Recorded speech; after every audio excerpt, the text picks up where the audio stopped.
Sahabat Intelligence, salah satu tahapan krusial dalam perjalanan kekayaan adalah mempertahankan kekayaan yang sudah diraih. Tahapan ini merupakan fase kematangan, di mana kekayaan yang telah diraih dapat dipertahankan untuk memberikan makna bagi pemiliknya. Sebagian orang beranggapan mempertahankan kekayaan adalah keadaan di mana tatkala memasuki usia pensiun sudah memiliki kekayaan yang mampu membiayai kebutuhan hidup. Ini tidak keliru, tetapi juga tidak sepenuhnya benar. Kenapa? Karena kekayaan yang dimiliki seseorang tidak selalu sebagai alat berjaga-jaga setelah tidak produktif.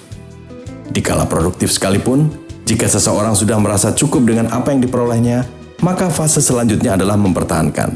Bagaimana konkretnya? Setiap orang pasti memiliki tujuan keuangan yang bersifat jangka pendek, menengah, dan panjang.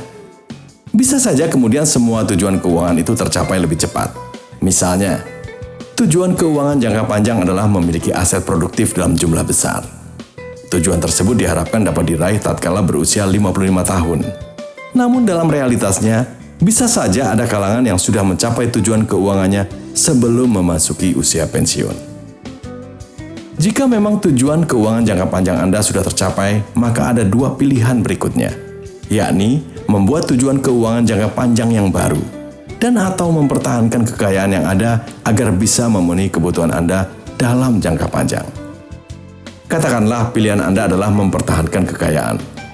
Kuncinya adalah kondisi keuangan Anda saat ini harus lebih besar tiang dari pasak. Artinya, penghasilan Anda masih di atas pengeluaran Anda. Lalu ketika selisih pendapatan dibandingkan pengeluaran sudah bisa dialokasikan ke dalam bentuk aset produktif, maka Anda akan mendapatkan tambahan pendapatan pasif. Dan tatkala penghasilan pasif tersebut bisa menutupi seluruh pengeluaran, maka Anda sudah berada pada fase mempertahankan kekayaan. Paling tidak, Anda mampu mempertahankan kualitas hidup yang mendasar. Itu dari sisi cash flow. Bagaimana dengan investasi yang memberikan penghasilan rutin? Prinsipnya, hasil investasi dimaksud harus di atas laju inflasi. Jadi, yang dilihat adalah secara neto atau nilai bersih. Jadi, jika Anda memiliki deposito berjangka dengan tingkat bunga umpamakan 6% dan laju inflasi 4% per tahun, maka imbal hasil realnya adalah 2%. Nilai bersih yang 2% itu akan menambah nilai kekayaan Anda. Adapun pilihan investasi dengan tujuan mempertahankan kekayaan, sejatinya adalah investasi berisiko rendah dan moderat. Hindari investasi berisiko tinggi, karena yang terjadi bisa bertolak belakang dengan hasil yang diharapkan. Sepanjang imbal hasil investasi bisa memberikan pendapatan tetap dan cukup untuk mengcover seluruh pembiayaan kebutuhan mendasar Anda, maka itu sudah cukup. Kerap kali kalangan yang sudah kaya gagal mempertahankan kekayaannya, karena pada saat berinvestasi masih saja tergiur dengan imbal hasil yang tinggi.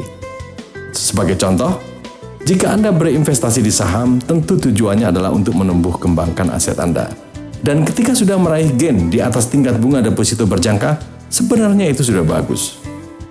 Thus, mengingat risiko saham yang cukup tinggi, ada baiknya investasi di saham dikurangi dan beralih ke investasi lain yang lebih moderat risikonya. Tetapi semuanya berpulang kembali pada Anda. Yang jelas, fase mempertahankan kekayaan adalah fase di mana sebaiknya menghindari risiko-risiko investasi yang terlalu tinggi. Selamat mencoba!